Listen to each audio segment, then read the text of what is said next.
the mayor tonight. Eric really wanted to be here to kick this event off and really share how important he feels this is. But unfortunately, he couldn't make it at the last minute. So, so I'm here, and I sit on Breckenridge Town Council. I also sit on the Social Equity Commission, along with Aaron Gelio and Carol Sade. And I'd like to welcome everyone who's joined us tonight. And by you being here and being willing to share or not, but simply by being here, you're demonstrating that you really care about our town and you want to see our town be a better place and a more equitable place.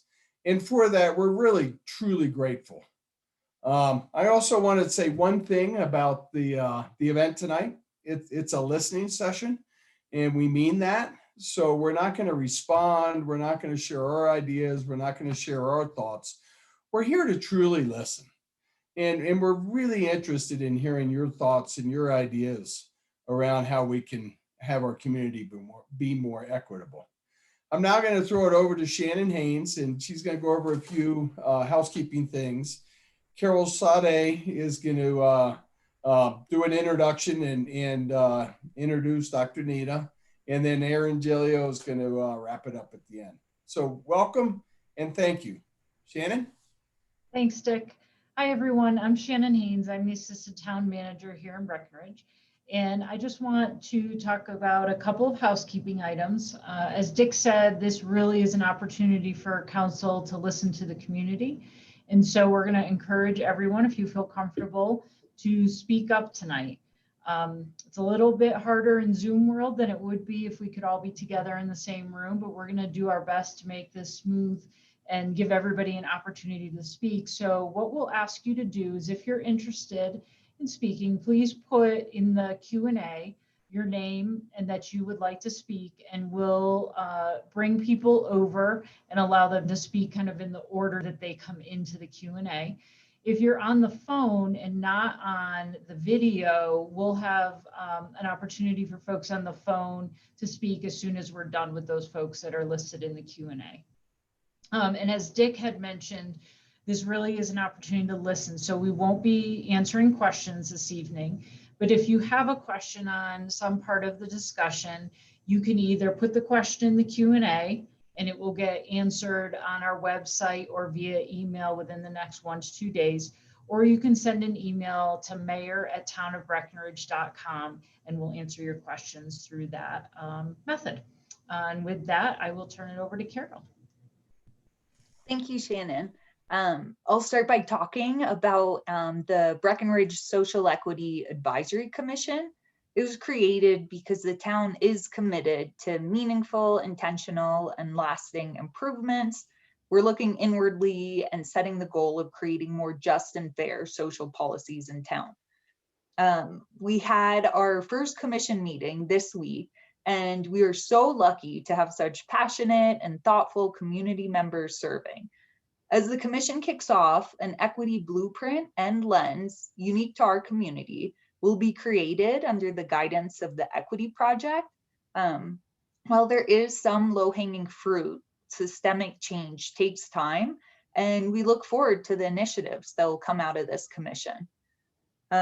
With us here today, we have Dr. Nita Mosby Tyler. She is the chief catalyst and founder of the Equity Project, which is the organization we've enlisted to help guide us as we work to advance our equity goals. As part of this listening session, Nita is going to provide an assessment of the discussion, and will use it along with the Equity Project's ongoing stakeholder interviews and organizational assessment to make recommendations to both the commission and the town. So to further introduce Dr. Nita, she is the former Senior Vice President and Chief Inclusion Officer for Children's Hospital Colorado. She's also the former Executive Director of the Office of Human Resources for the City and County of Denver. She's an accredited consultant from Georgetown University's National Center for Cultural Competence and is nationally recognized for her equity work with nonprofit, community, government, and for-profit organizations. Nita, thank you for being here and thank you for facilitating our community's listening session. I'll kick it over to you. Thank you so much. I appreciate that kind and warm introduction, and I am thrilled to have an opportunity to spend just a little bit of time with you tonight. I cannot wait until we're able to be in person again. I'd love to be with you in the town of Breckenridge, but tonight we'll just zoom our way through it. I'd like to personally thank each of you for carving out some time in your evening. It's such a selfless thing to do. It's to take time out of your evening and your families to spend time in the community that you're in. It's selfless work. But I'm going to ask you to be selfish for a minute. Before we get started with me actually just prompting some questions with you, I'd be remiss if I didn't pause for just a minute to check in on you. You know, I live here in Denver, Colorado. I'm not all that far away from you. And oftentimes what I find is that we forget to check in on our neighbors. So I want to check in on you. It's been a really rough 12 to 16 months. And it's been rough for us in different ways. Each of us has had a lived experience that is different than the next. But the thing that ties us together is that we've all been impacted in some way. And so my pause for you is a pause of care and a pause of concern about how you're doing under the weight of what I call at least two pandemics. The pandemic of COVID-19 meets the pandemic of this racial reckoning that we're in our country. These pandemics have come together. They've converged, they've bumped heads. We've seen some of the ugliest and we've seen some of the kindest. We've seen care and we've seen hate. We've seen every sort of contrast of human emotion and behavior that you could see. Each of us has been impacted by that in some way. So I have a check-in question for you. We won't have time to get through all 56 of us, but I want to launch a poll. And my poll, you'll see on your screen in just a minute. My poll is going to ask you to answer one question, and I'm going to ask you if you wouldn't mind just participating in this one. The question is, how are you doing under the weight of COVID-19 meets racial injustice? These two things that have come together. How are you doing under that? So I'm going to launch the poll, and I would love to just have you vote. So poll is launched. Your answer is, I'm forever changed, or I'm just numb. I'm about the same as I was before. I'm in pain about all of this, or I'm doing great. So let's just give you a few minutes or seconds and let's get you to poll. People are already answering the poll. It's great. We're about 20% of you. We're at 50-some% of you that have voted. We'll give it a couple more seconds. It's so important, no matter what setting we're in, I find that we just pause for a minute just to check in on each other in this way. It's an important thing for us to do before we proceed in something else. It's just to do that check-in. We're almost there. We've got about 83% of you have voted already. If you haven't had a chance to do it, I'm going to ask you if you'd try to vote right now. Okay, I'm going to go ahead and end the poll. Looks like the majority of you have voted. And let me share the results. You should be able to see the results now. It looks like about 40% of you have said, I've changed forever. I'm forever changed. And a second to that is I'm in pain about all of this. A few of you are doing great, and that's great. Some people are about the same and some people are numb, but you can see very quickly the spread in this community about how all of this has impacted all of us. And it's a really important thing for us to think about and talk about. I want you to know that the reason I share this is because I want you to know that there's a name for what you just described in that poll. You just described grief. That's what grief is.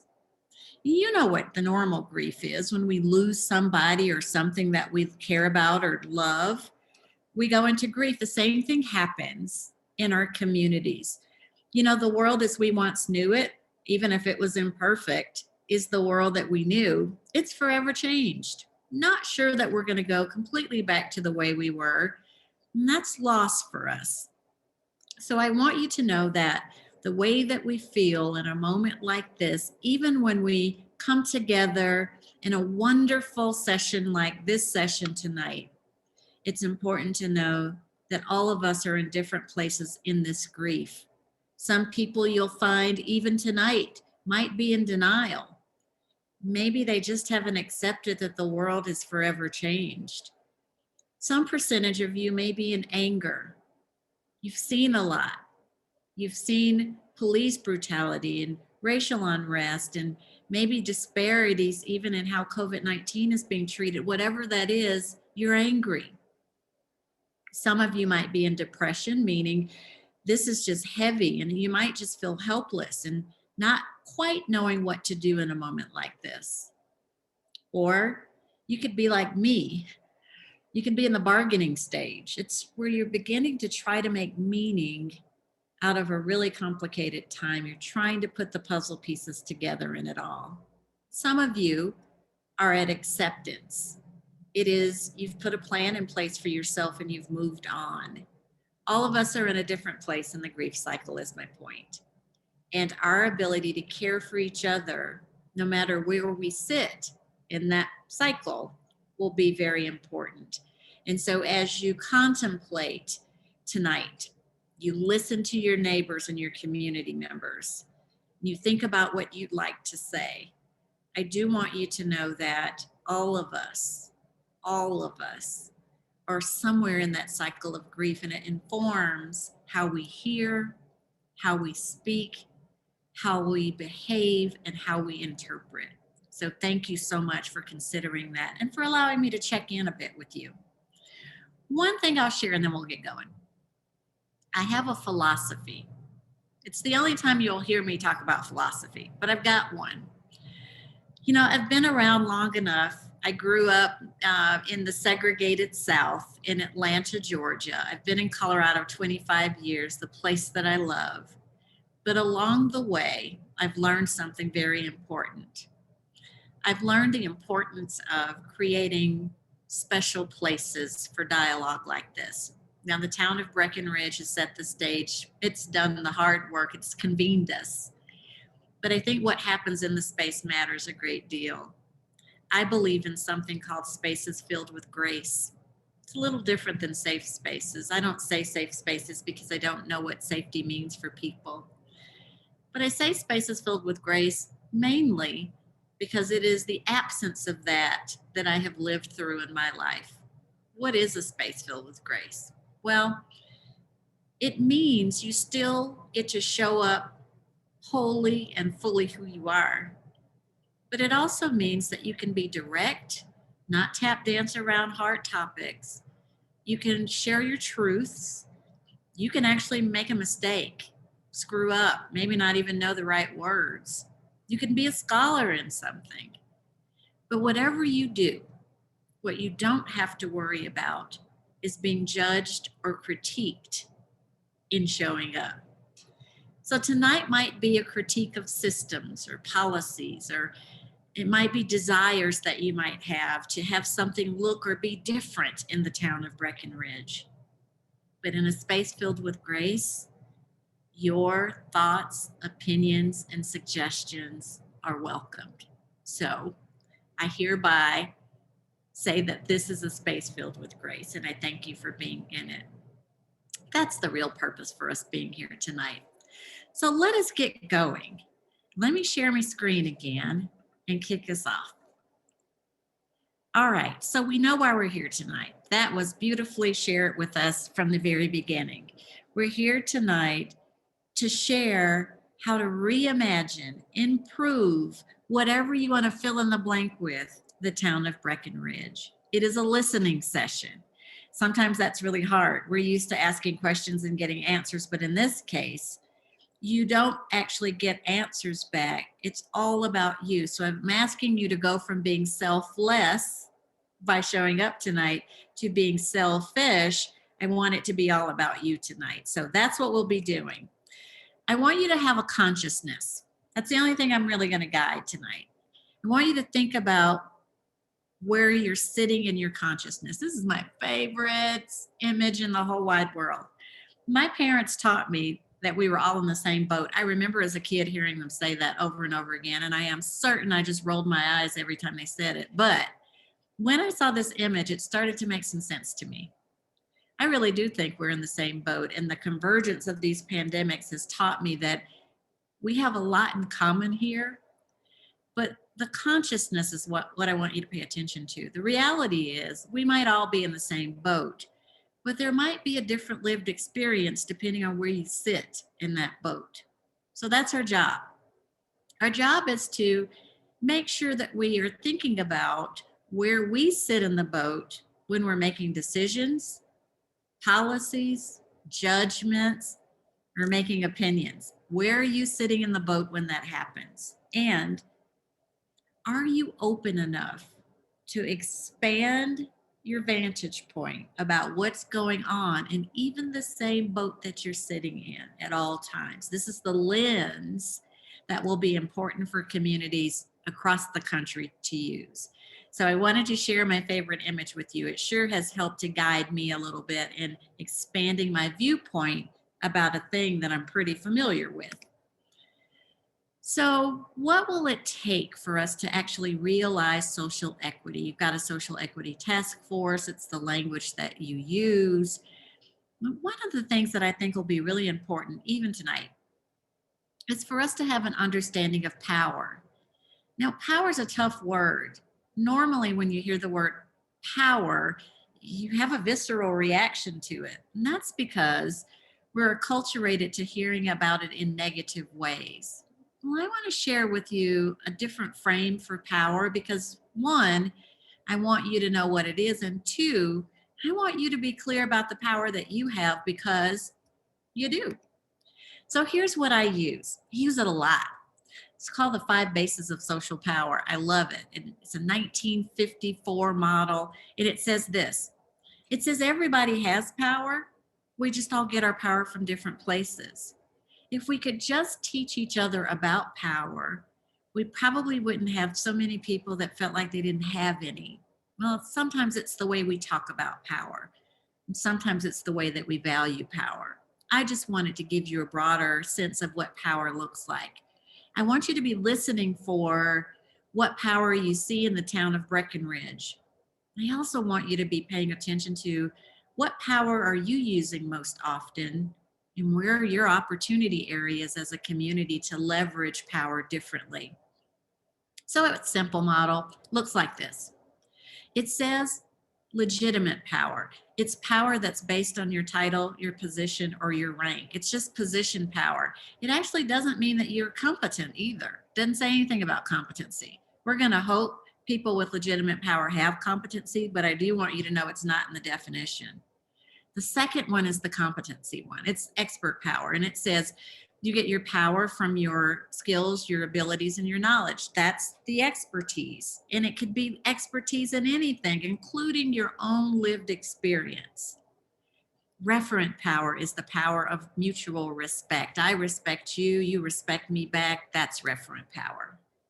Reward power. If you're a parent or a grandparent, or you got a cat or a dog or a goat or something, you know all about this one. Reward power is the power to give and take away rewards.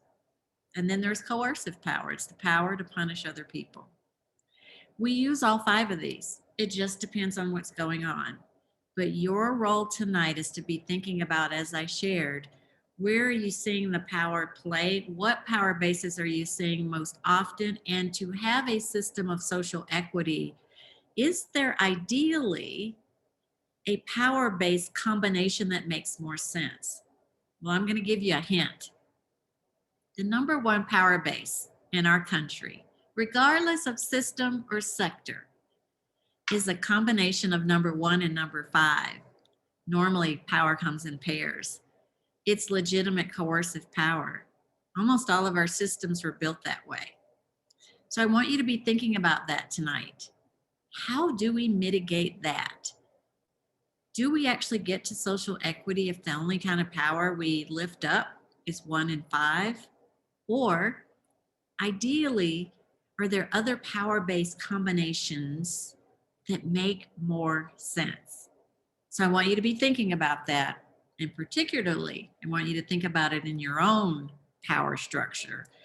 What power bases are you using most often? You know this. We've come a long, long way, depending on how old you are. You've lived through this cycle of, we were talking about diversity, we were talking about inclusion, we were talking about equality, now we're talking about social equity and racial equity. What in the world? When does it end? I have compassion fatigue. I've been talking about this my whole life. We all are experiencing that. But there's a big red arrow on this slide because I want you to know where we are. We actually are talking about equity these days. The other 3 words don't disappear. We still have work to do there. But equity is distinctly different. Equity in and of itself really gets us more focused on our systems, less about your heart and mind, more about your systems, more about examining your systems and interrogating your systems and making sure that the systems that you're building actually work for everybody in the system. So I wanted you to know that intentionally so, the town of Breckenridge is focusing very deeply on equity and looking at its systems. It's important for you to know the delineation there. And you've probably seen this image before. It's not a perfect image. As a matter of fact, it's not a great image. It kind of puts the burden on the people instead of the problem, but you'll understand my point here. We know that social equity is really concerned with justice and fairness and social policy. That's what we're going to be talking about tonight. But if you sort of go with the trajectory of how we've functioned as a country, we went from this first frame, which is more about equality, just give everybody the same thing so it's fair, to something that looks like what's here in the middle, which might be the beginnings of equity. Don't give everybody the same thing because it might not work. Give people what they need instead, even though it means it might not be the same thing. To right here, this third one. It's really kind of a liberation slide. And it says, why don't we just get to the point? Let's talk about where the barrier is. And let's tackle that instead. Again, it's looking at the system. So in this case, you focus on the fence, taking the fence down, or reimagining whether there needs to be a fence at all. So the consciousness I want you to think about as we get going is this. What are the fences we need to be working on today? What are those barriers that are in place, in your opinion, that you think we ought to be tackling? If we just took those fences down in the town of Breckenridge, then we'd have more inclusion, we'd have more diversity, we'd have more social equity. That's the question. So let me start with that question, and I want to open it up to you. What are the fences that you think we ought to be working on today? These are the things in the system that you think should go away. Any thinking there? Let me just open it up to you. What are the fences we need to be working on today? It looks like Dave has your hand raised. I see a hand raised. Dave, you can go ahead.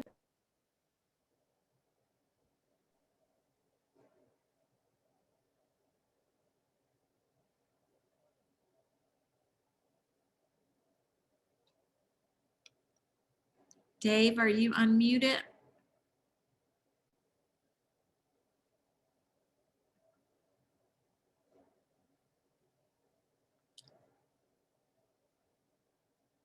So we're not hearing Dave. I'll just take them in the order that you see them coming.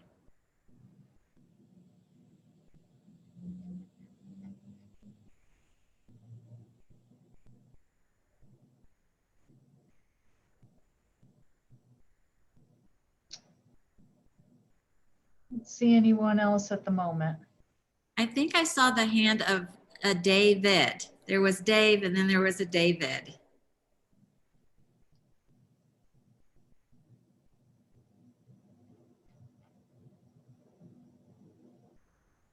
So Dave Rossi, you're set to speak if you'd like.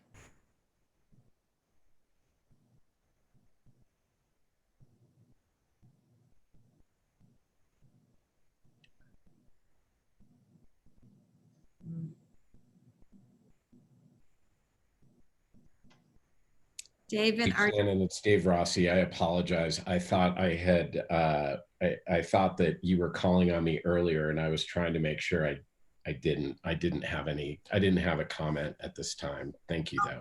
okay? Thank you. Any thinking about? Dave asked. Yeah, go ahead.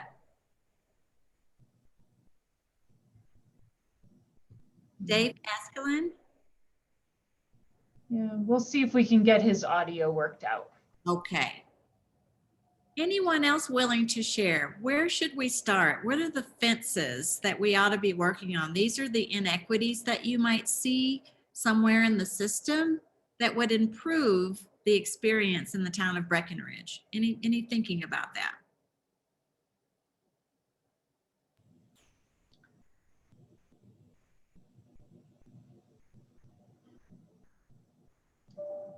Dr. Nita, I see some very thoughtful comments in the chat. Maybe we should go ahead and read from the chat, or if you have access to that, otherwise I can read them out. Yeah, I'm seeing a few. I also I don't know who's watching the hand raising, but I also am seeing hands being raised too. Let me go through some of the things I'm seeing in Q&A. And I won't necessarily use your name, and you can certainly speak up. I will reserve that. One of them is one of the barriers is systemic racism that creates division and keeps power in the hands of those that have the most power. So good example of a fence. If we think the fence is the continuation of systemic racism, what an opportunity area there. There's another comment that when public officials aren't representative of or look like the community they serve, and more attention is paid to second homeowner needs than the people who live here full time. Again, an example of a fence. There's another attendee that said, two fences I can see in Breckenridge are wages being difficult for people without a solid backing to accept, and then it cuts off. Oh, and two, our major attraction, skiing, is not a particularly diverse or inclusive activity at this time. One other comment here is social inequities and the cost of living, or comments there. So these are all good examples of fences. So I'm looking to see, I know we've got some hands raised. Alexandria, I see that your hand is raised and you can go right ahead. Hi. I actually raised my hand after I made the comment about racism. Yeah. I didn't necessarily, I meant that in terms of like a broad range, just nationwide, globally. It's one of the things that affects us as humanity. And we are going to have to overcome that. And I appreciate your time and you being here and having these conversations. And being a part of the solution. This whole thing is wonderful. Well, Alexandria, thank you. And your comment's an important one. I think it is spot on around why we're talking about equity, because you're talking about systems, what's institutionalized in our systems. And that in order to have social equity happen, we have to really challenge the fact that we've got inequities that are baked right into our systems and have been baked in our systems way before our lifetimes. But we have a responsibility to do something with that now. And I think to be a bystander to it isn't a healthy thing to do. So I'm really thankful for your comment. Thank you. I appreciate you. Yeah, thank you. We have, Dr. Nita, we have Jeannie Bestranen.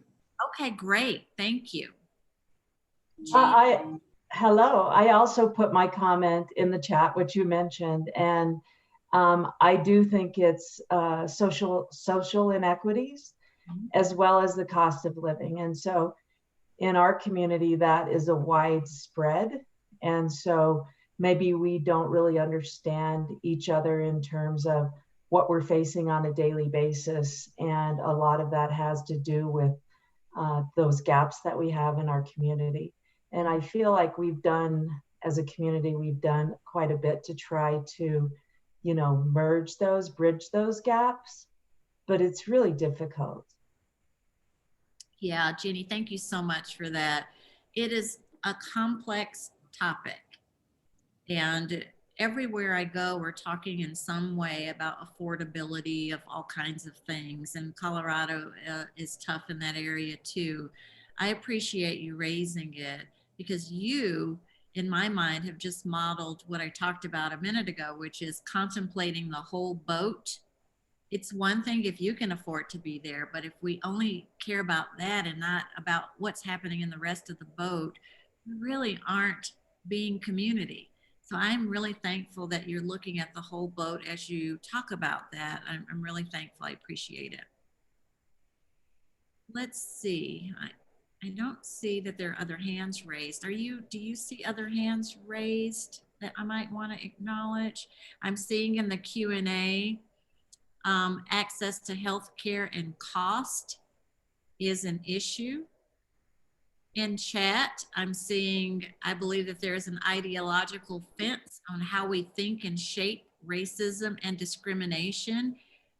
Oh my goodness, Taj, that's such a powerful statement too. I would love if you felt comfortable at some point to speak about that, to give us a little bit more detail about that ideological fence.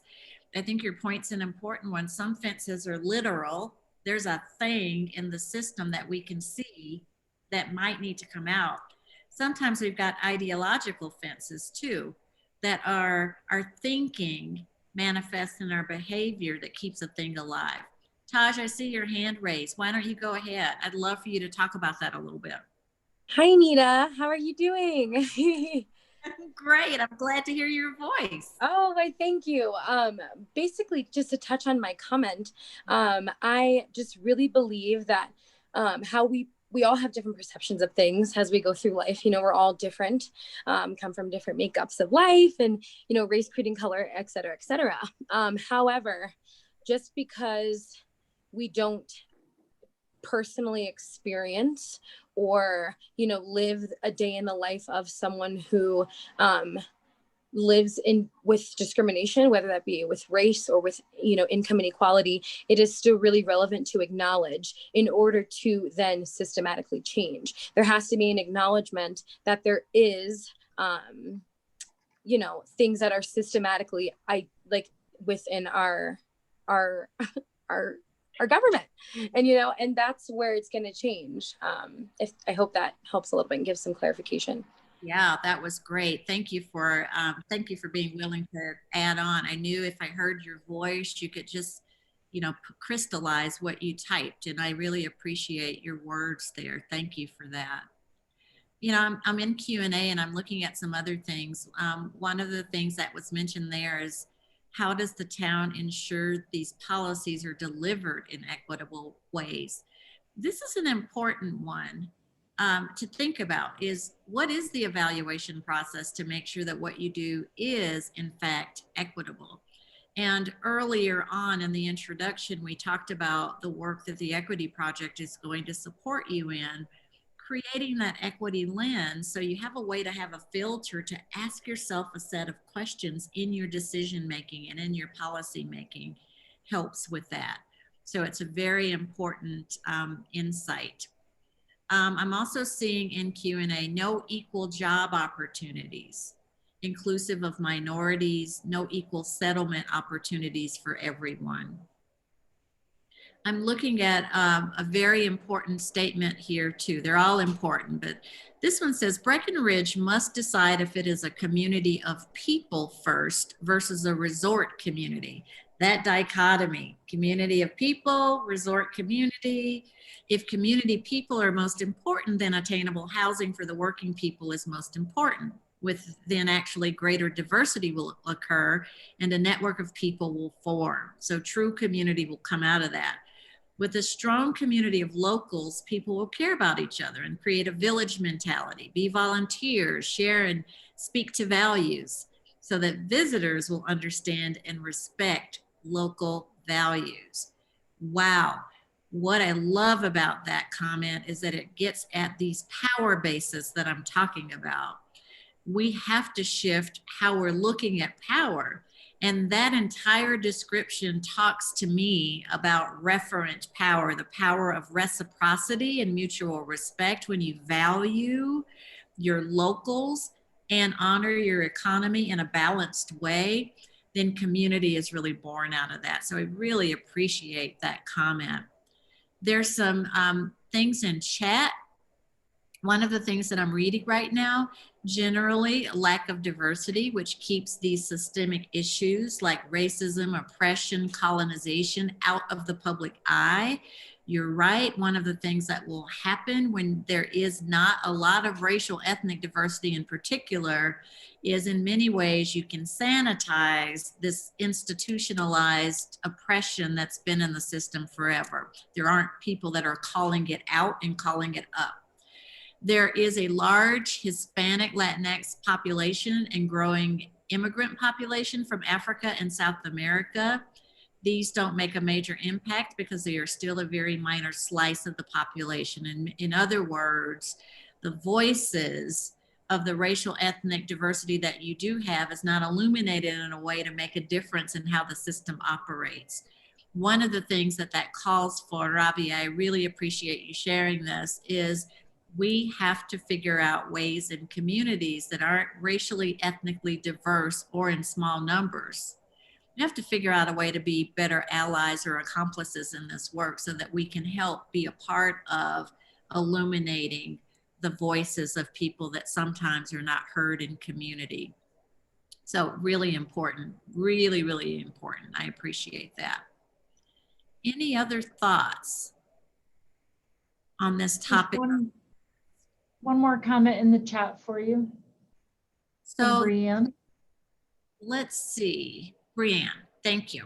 We need leadership that represents the diversity in our community in order to start real change. We need to value all voices and bring people to the table. So a reflection of the diversity in your community that's sitting in levels in your government system or in your leadership, reasonable thing to share. I appreciate you doing that. Thank you, Brianne, for that.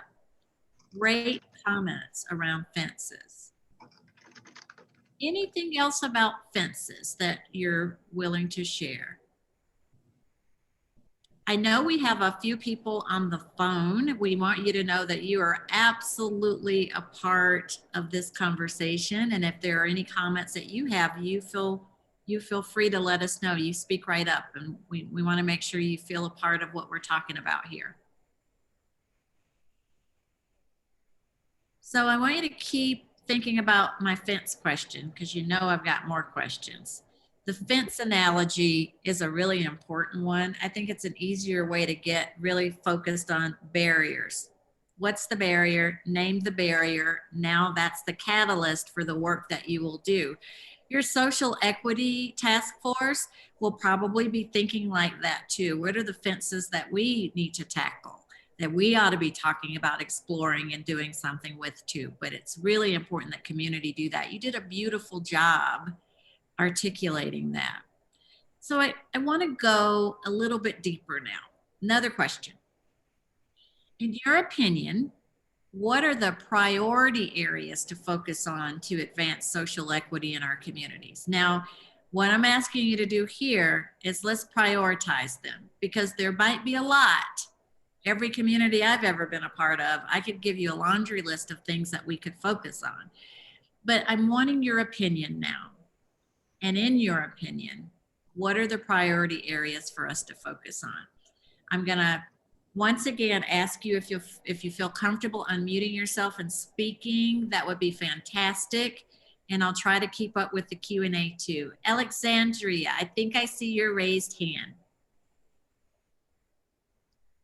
Yes. I think a priority area to advance social equity is allowing everyone to feel valued and letting people know that this is a safe space, because I'm not sure who else referenced it about our immigrant population that we have here, how it is more profound than what we see, because I don't really think that they feel comfortable in this space, and therefore they stay removed because they're intimidated by what they see in terms of the majority. So I feel like, you know, they create their own community with their family and people that look like them and have certain commonalities, and therefore they stay removed from advancing because they don't feel like they are safe to be a part of the conversation. Yeah, I appreciate that, Alexandria. You're absolutely right. I think that this opportunity that we have to be inclusive of other communities is a complex one. Normally, what we do is we invite these communities to be a part of the bigger community instead of the other way around. And so you're asking people to enter into communities that they might not feel safe in or that might not be relatable to them. We keep doing that over and over and over again, just inviting people into a thing that causes discomfort. What would it look like if one of the fences was, why don't we do it in reverse? Why don't we make it a part of our process to be a part of the communities that we're not familiar with and let people build from that direction? That's good. That's my dream, Alexandria. I love it. Thank you so much for your comments. Thank Jason, you. I see your hand up.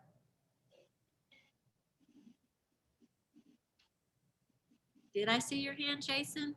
Yeah, you did. Can you hear me? Yep, I can hear you just fine. Oh, great.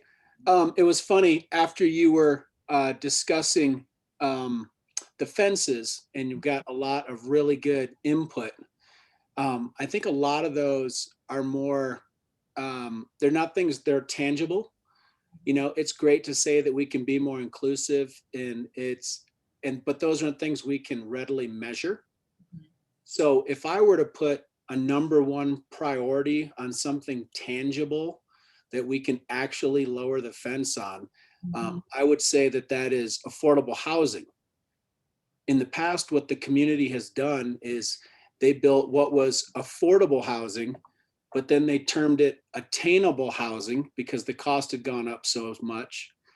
But I think that we need to focus on the community and building something more like a very large scale apartments that can be rent controlled, rather than building condos that can be profitable for the builder or profitable for Peak 7 or profitable for the resort. We should be focusing on apartments that hold hundreds of people, that are maintained by the community, that we can then ensure that they're well maintained, have parking, and we can, even if it's subsidized, control the rent so that quote unquote ordinary, economically challenged people can afford to be part of our community. Jason, thank you for that. Thank you for getting very tangible. One of the things that will have to happen, you are spot on, we'll have to go from identifying what the fence is even conceptually to tactically then, once we prioritize things, what will we do? Absolutely, action oriented. Equity work is always action oriented. That's why I said earlier, it's not really about your heart or your mind when you talk about it. It really is about the action, and you've articulated it beautifully. Thank you for that, Jason. Thank you for sharing with us. Ruth, I see your hand. Go right ahead. So I love both of those comments.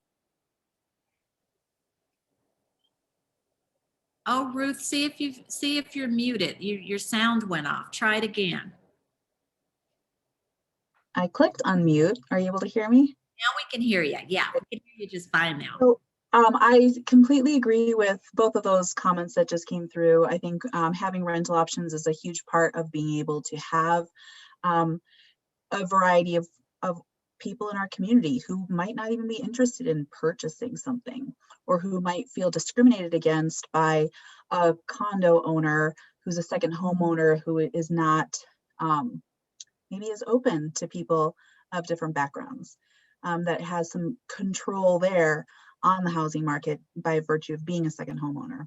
But I really want to address Alexandria's comment and then your response to her. I completely love that concept of going to people who are not as represented in our systems and government.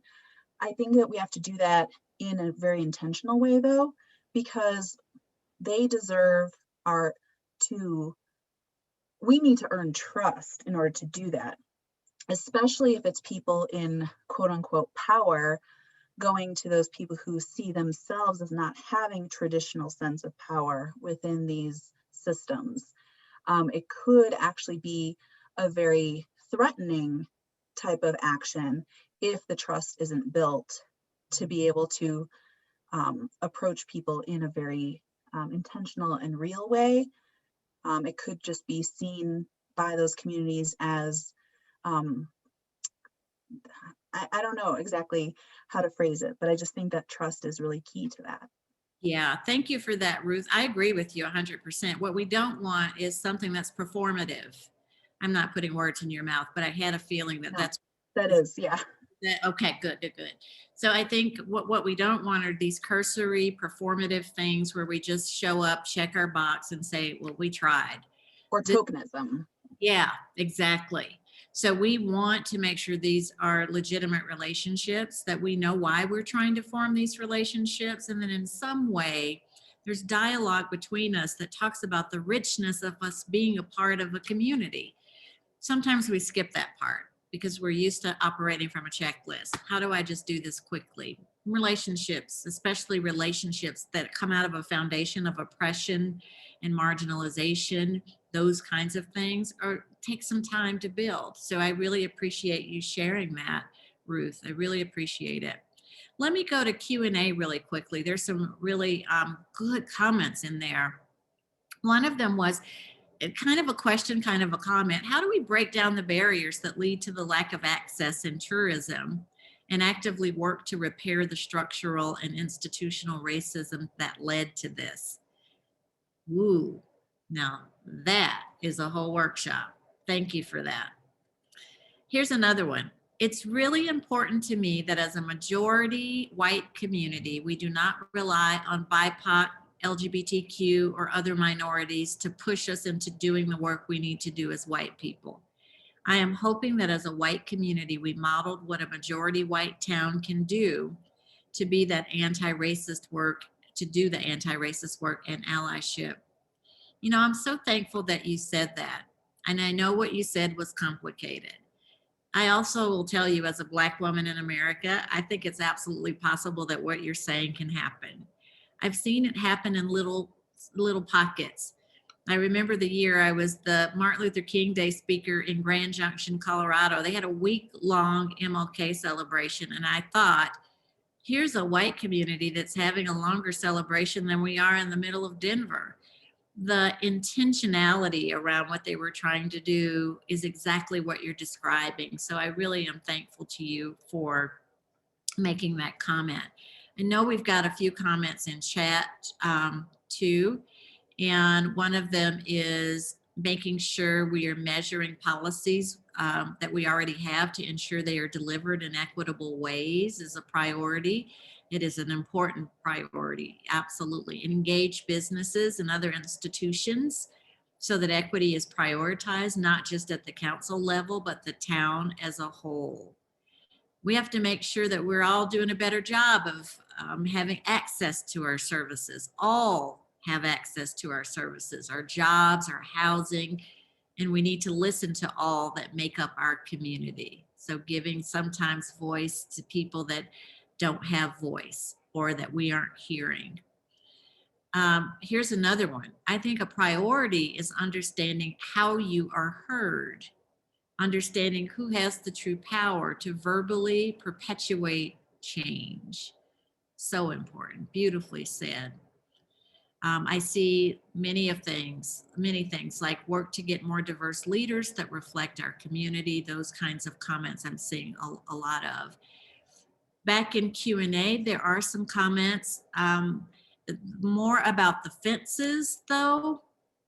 And that's just completely fine that you're still putting things in about the fences. Equal opportunity on salary jobs, housing, affordable housing is not affordable in this county, especially for immigrants. Availability of workforce, low income housing is a fence. So lots of comments there. This is rich. I'm interested in knowing if anybody else has any other things they want to share about prioritizing what needs to get worked on. You've offered tons of them, but are there any others that you want to offer in terms of what the priority areas ought to be? This is so good. Good things, and we're capturing all of these things too, so we can put it in a bit of a report to summarize what you said. Well, I'm going to jump over to the next question.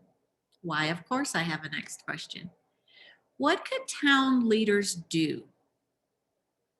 I want you to think deeply about this one. What could town leaders do that would really make a difference in advancing social equity? This is you with your magic wand. You get to decide, you get to say it. What could the town leaders do that would make a difference in advancing social equity? So what you're thinking there, what could town leaders do? And let me give you a little bit of a disclaimer on this question. I kind of want you to dream a little. Maybe you don't have to think about the context in which it works today. What would you want to see town leaders do? Any thinking there? What could town leaders do to make a difference? Jason Smith, I see your hand. Go right ahead. Well, I think this is a perfect opportunity to thank the town for making step one, which is starting the Social Equity Committee. Mm-hmm. So I think that the entire town, everyone on town council, the mayor, need to be thanked right now for taking step one, because this is it. So thank you for that. That's awesome. I would say in a dream circumstance, Mm-hmm. I would say that town council in their bi-weekly meetings should address social equity, minority issues at every single meeting. If I was to make a perfect world, you said to really dream big, Mm-hmm. I think as a point of their discussions at every meeting to say, how are we doing when it comes to social equity? How are we doing taking care of our minority and immigrant population? Address it and make an effect to the problems that they find every single meeting. Thank you, Jason. I appreciate that. You know, I work with a lot of folks, a lot of different kinds of organizations, and I'm pretty aligned with what you just said. I think if there's not a check-in on this in your process that has a rhythm and a cadence that you always do, it's easy to not talk about it, and it's easy to not do anything with it. But keeping it front and center is a new thing that we have to do in systems where we've never really done it. So I am really thankful for that suggestion. I appreciate you sharing that. Thanks.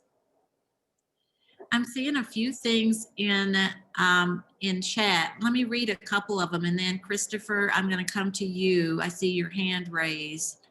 One of them is deliberate policies for protection of dreamers and the undocumented. Put measurements in place for ensuring policies and programs delivered in equitable ways, and changes in policies when they are not delivered in equitable ways. Good comments there. And let me just check the Q&A and see if there are things there. Support events that are focused on our community and less on bringing tourists into town. How do we get true understanding and voice of people who have no voice? Well-meaning stereotyping occurs as the majority. We don't really know what it's like. And I see cap short-term rentals Always more profitable to do that than rent to locals. We have enough. It would be nice if our town leaders had more check-ins and feedback from our local nonprofits. Great comments. Great comments there. So Christopher, I know your hand was raised. Go right ahead. Yeah, I was thinking that along with the previous speaker about the social equity being mentioned in every town council meeting, or the subject we brought up and the progress that's being made. I think bringing or having town council meetings translated into Spanish in real time would give those Spanish speakers in our community access to town government, town leaders, and also would introduce them to the process here in town. And possibly that would allow, along with that social equity discussion that the previous speaker talked about, the whole thing could start being incorporated, and they would be spoken to directly at the meeting, and also then they could understand what, as I am repeating myself, but what town council does, and certainly, and the fact that 3 minutes of the beginning of each meeting, if they have something to say, they can say it, and it'll be translated. And conversely, not only will the meeting be translated to them, but their comments will be translated to the council. Yeah, thank you so much for that. All great points. Things that we just need to start baking into our process. You're absolutely right. I'm following you 100%. Let me, we've got a few people that are raising their hands, and I promise I'm going to come to you. Let me just catch what I'm seeing in chat. Perhaps we can have an ethnic or 2-3 ethnic minorities who are non-voting members of the council, since it will be elected. That might require a ballot item, but I think such a measure would be passed easily. What a way to be thinking about fences. Thanks for that. Town government helping to support events that celebrate diversity. Trainings, resources, and support for people in community on how to get into leadership position. Writing a cover letter is a barrier for some, for example. Good comments there. Let me go to Q&A real quick, and then I'll go right to your hands raised. Possible approach. Can we create a pipeline for equity leadership from underrepresented communities? What are the grassroots engagement opportunities for youth and adults to get different voices involved? And then what intentional opportunities are there as individuals get more civically engaged? Rarely does someone jump directly into a leadership role, town, organizational boards, et cetera, without some previous experience. So that whole pipeline and how we cultivate leaders in our system is important. Jason, I'm just going to say your name because you actually spoke about this, also put in Q&A just in text form a reminder to us about one of the fences that were talked about. One of the fences that can be identified and actually removed. I think that affordable housing is number one. Rather than building housing that is attainable, the community should focus on building apartments which can control the rents and ensure that living in our community is truly attainable, not just given a name, attainable. And there are some seconds in the Q&A room. I support Jason's comment about building workforce housing, low-income housing interspersed within the community. All housing should have easy access to transit, bikeways, sidewalks, and other forms of mobility. Stop building, spending money on more and more facilities, and make sure that all people have access to what we have already in town. Shouldn't we require some town council positions and a generous proportion of town jobs and commission seats be set aside and reserved for Black and Hispanic persons? So these are some of the things that have come up in the Q&A. Now, thank you for that. Thank you for all that put something in the Q&A. Now, I know we have some people that raised their hands. Oh goodness, I don't know what order they came in. I know I see Caroline. Caroline, do you want to go ahead, and I'll keep searching. Sure. So my question would be, so all of this, it seems like it should kind of start from the inside. So where's the diversity and equity training at the town? Mm-hmm. Mm-hmm. Why are certain departments nearly 95% white male, and they make it extremely unwelcoming for people of color and females? Got it. So where's the training? What are the upstander responsibilities? What are we accepting and not accepting in the process? I'm hearing you say lots of things in your comment about that, the training. And I'm going to go back to something Jason also said too. There is the training, and then what's the action after the training? I think that's what you've said both of those in my mind, Caroline. There is right. But if the training doesn't even exist yet, right? Yeah. So the training, and then what's the accountability after the training, right? Mm-hmm. Yeah. Thank you for that. I appreciate it. Really, really important. There's a comment too in chat that says, how are our ways of doing things rooted in white privilege? Kind of goes along with some of the other comments that we're hearing here.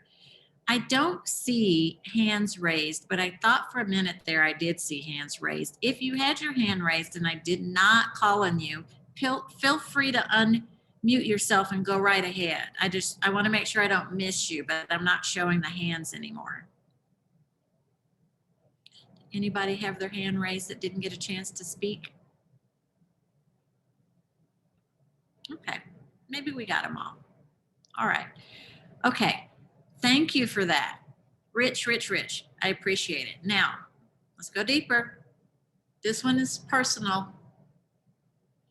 Now I want you to think about, what would it take for you to more fully engage yourself in the process of advancing social equity? What would it take to more fully engage you in the process of advancing social equity? Some of you are already heavily involved in the process of advancing social equity. Some of you are trying to figure it out. Some of you haven't.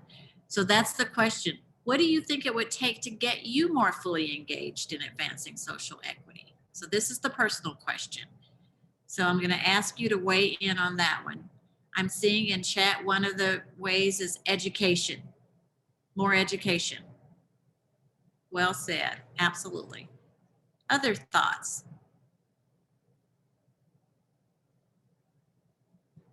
Any other thinking about what it would take to get you more engaged in social equity? I love this question because we often want the organizations to do it, and sometimes we don't do it. That's probably not the case with you as a community, but in many communities it is, what do we need to do to get everybody engaged in it? What is that? What would it take? What would that look like to get you and others engaged in social equity work? You've got a task force, but what do we do beyond that? Taj, go right ahead. Hi. I personally find myself sometimes keeping quiet to comments or things or language that is used that is very non-inclusive. And that comes from, a sense of fear of not wanting to offend a peer or things like that. And just not being a very equitable ally. And I think that for me personally, staying true to what I believe in needs to become an action, and it needs to be more perpetuated, and so that it's normal to call someone out when they aren't necessarily in the mindset of being inclusive or equitable. Mm-hmm. Taj, I appreciate your comment, and I think what you described happens a lot. I think there are times when we just go silent, and our silence doesn't mean we don't care. Our silence can be a source of all kinds of things, including grief, including imposter syndrome, including a whole lot of things that could represent what our silence means. I really appreciate you saying that out loud because I think it happens to all of us. I appreciate it. I'm looking in the chat. Tess says, my barrier is the challenge of connecting with others in the community in such a transient place. Isolation is a huge, unique issue in our town. What an important thing to talk about. The literal isolation that happens in your community because of the kind of community that you are makes it sometimes hard, or at least complex, to create the type of community that we're talking about. I appreciate you sharing that. In the chat, as a Black woman, I would love to engage if there were more folks willing to have the conversation. I have realized living in this town, it's not my hill to die on. The white folks need to do the work, and I'm happy to join them. Caroline shared that. I'm sure Caroline wouldn't mind me saying that. I appreciate you saying that out loud. It's so important that we recognize our personal responsibilities in doing the work. I have to tell you, I have had an interesting lived experience where people have waited on me as the Black person to solve the issues of inequity and to write the playbook for how to get rid of inequities. And that burden that we put on communities of color, BIPOC communities, to solve their own oppression is problematic. So I'm thankful to you for sharing your thoughts about that, about what you're willing to do, because what you're saying to us is everybody has to have an accountability here, everybody. And this notion of unity and being together does not happen in the absence of accountability. So that's what you're calling out, and I appreciate it. Alexandria, I think I see your hand raised. Go right ahead. I think to a certain degree, I agree with you in the aspect that this is it's a battle for all of us to face together.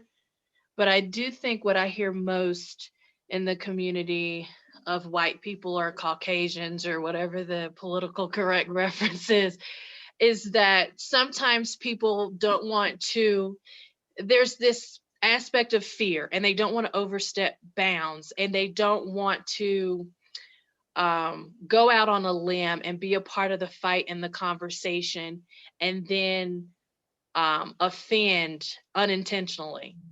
So I do think that the people that are interested in this fight and overcoming and moving towards a better space of equity, they also have a fear because they don't know, there's an unknown for them as well. So it's like we're all kind of wanting to be cautious, but move forward, but don't know how to.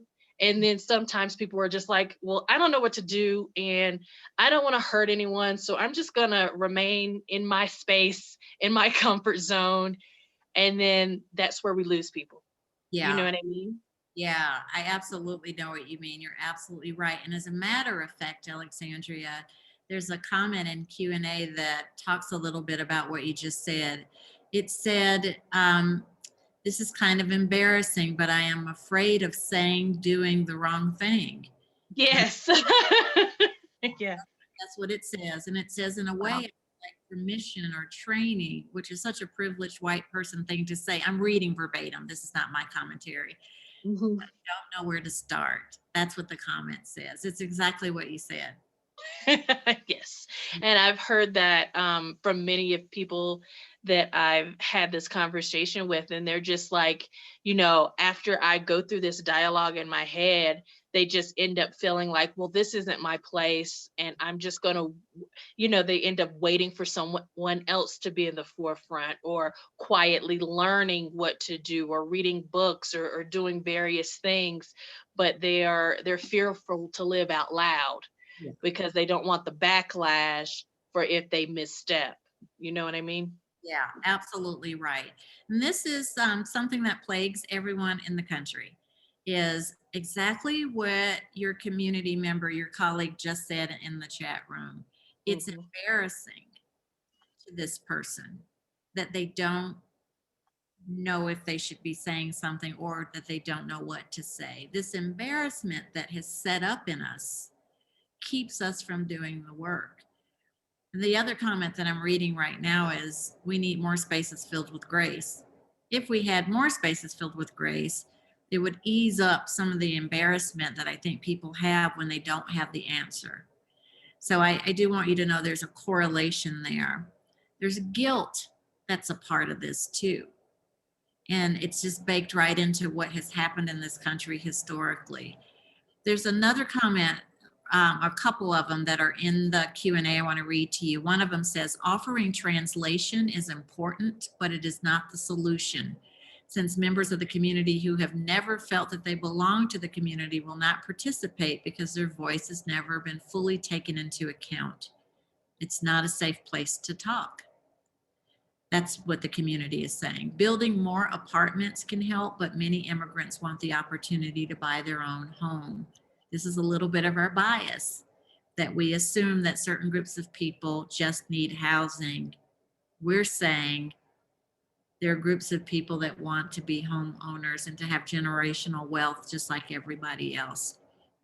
Another comment, many people of color want to participate, but many times the only thing that leaders and organizations want is to have the presence of the minority at the table, but that they do not have an opinion. And if they do not take our opinions into account.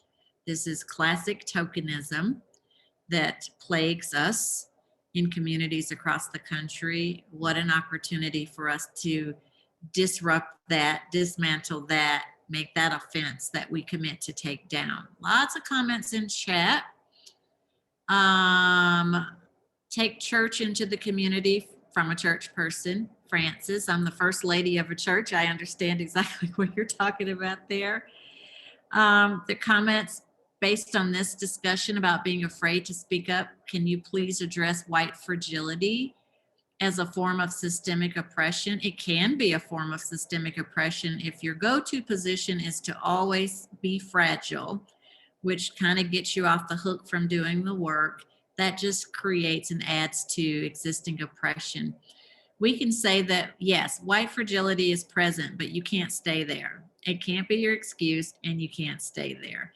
I would say to you, as a Black woman that's lived through segregation and beyond, I'm probably as fragile as they get, and I can't use that as an excuse to not keep fighting for justice. So I wanted you to know that white fragility doesn't get you off the hook. It actually should empower you to do something. It just creates more oppression when you just hold that as your state of being. This comment in chat says, I'm a Mexican person and it's the same for me to cross the line. Am I a part of the community? Where's the space that I can share my opinions? Another barrier is making this work approachable so others join in the work. The theories and language around liberation can often come off as elitist to people not working on this in their day-to-day. Learning how to avoid the natural inclination to take over is another thing that's there. One more comment, and then I think we're going to probably go to the next and last question. This comment is, I agreed with all the comments. The business should measure all the pros of having migrant people working with them. I've heard very positive comments about multicultural employees and the great result of it. But at the same time, few homeowners or businessmen saying that they don't like people that they don't understand or that don't understand English. Summit County needs to make conscience to all the majority's people to enjoy another culture. So we've got to learn how to work with other cultures. Really, really good comments in here. All right. Thank you for sharing. Let me get us now to what I think is our last question. Ta-da! If you reimagined Breckenridge, what would you be seeing? What would you be experiencing? So now I just want you to reimagine it. You've given us so much rich information tonight about priorities and where the barriers are. what you can do, what leaders can do. Now I want you to reimagine. What would the reimagined town of Breckenridge look like? What would you be seeing and what would you be experiencing? So reimagine Breck. What do you think? What are your thoughts there? Reimagined town of Breckenridge. What would you see? What would you be experiencing? What are your thoughts? I know every time I make you dream, it gets harder. Alexandria, go right ahead. I see a place where it's culturally diverse on the slopes, where wealth is distributed based upon your work ethic and not your ethnicity, where a certain demographic isn't required to live in one certain area, where everyone is, I mean, Breck is already pretty great. It just has an energy that's almost palpable, but I do think there are some things falling through the cracks. And for people to feel welcomed and loved and heard and appreciated and not undervalued or to be discriminated against due to classism or, judgments or, I can like see it in my mind. I can see what it looks like. I can't really articulate it.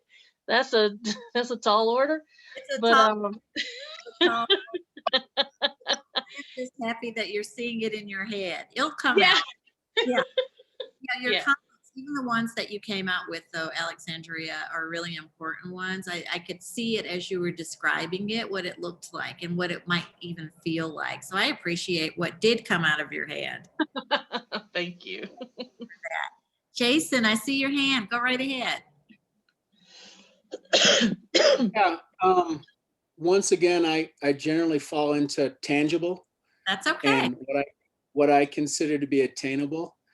But I can't help but think of all the beautiful Colorado colored signs we have that say, love this place, cover your face. I wish that the town of Breckenridge would do something bold. It would be great if in their national advertising, in their signage on I-70, and their signage in town that say Breckenridge is inclusive. We encourage minorities to come here. We encourage people of all races and ethnicities and genders to come to Breckenridge. How great would it be if we made a step like that? We welcome everyone, regardless of your heritage. And you don't see that anywhere. Breckenridge has plenty of money. The resort has plenty of money. Take a risk, stand out, and let that ripple effect go nationwide. Yeah, thank you for that, Jason. This is social equity work. Any kind of equity work really does require us to be bold, 10 times bolder. I always ask that question. What would you be doing if you were 10 times bolder? And that's exactly what this work is all about. So I appreciate that, Jason. Iswara, I see your hand raised. Go right ahead. Hi. I was thinking about what I would like to say, what I would like to see about this county. And I think this reflects a little who I would like to see in the whole country, not just here, but it's a thing that we also experiencing here. I would like to see a community who teach our kids to see equally. I don't like my kids talking colors. I don't like that. I want everybody be seen the same. Yes. Having the same opportunities, no matter where you're from, no matter your language, religion, political beliefs.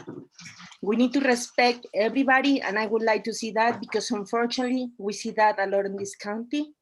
People who doesn't respect other people's ideals. believing in something or not, it doesn't make you a better, worse person. It's just what you believe, and we all need to respect each other that way. And be all equal, I think that will be my dream. Thank you, Esvara. What a beautiful dream. I think in many ways what you're saying to me is to make equity normal. We shouldn't have to think about how different we are. If welcoming is legitimate and equity is happening, everyone has a great experience. I thank you for your comment there. I really appreciate it. I want to capture just a few things that I'm seeing in the chat room. In terms of what would it look like in the reimagined Breck, families out together, art and music from all cultures, livable wages, sense of community, a lot of friendships across ethnic barriers among people at all economic levels. The disparity in wages, though, is so damaging to this equity work. I'd see more diverse leaders and business owners, more accessible tourism options to more diverse communities. We are leading other towns on how to become an equitable place to live, work, and visit so that the changes we make become exponential.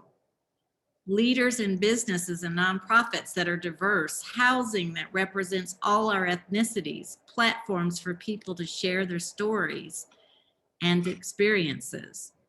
There's so much wealth, yet people go hungry in our communities. Where I can go into town shops and not be treated like I'm going to shoplift. Saying you're welcome here has its backed up by breaking down the barriers that make that a challenge, issues we've already talked about, or it's just a symbol, so performative. I really like the idea of the banners welcoming all, but I remember the pushback the town of Frisco got for the BLM mural on Main Street. I remember that one too.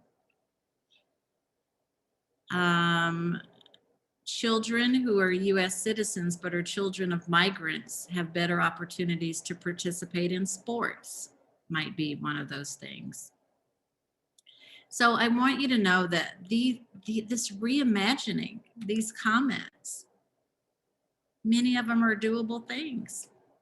I know you know that. What makes it hard is that we're not talking about sometimes what I think is the elephant in the room, and that is, who's going to do it?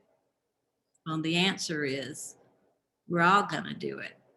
This work that we call equity work, social equity work, racial equity work, all of the different kinds of specific equities that you want to work on, take a collective.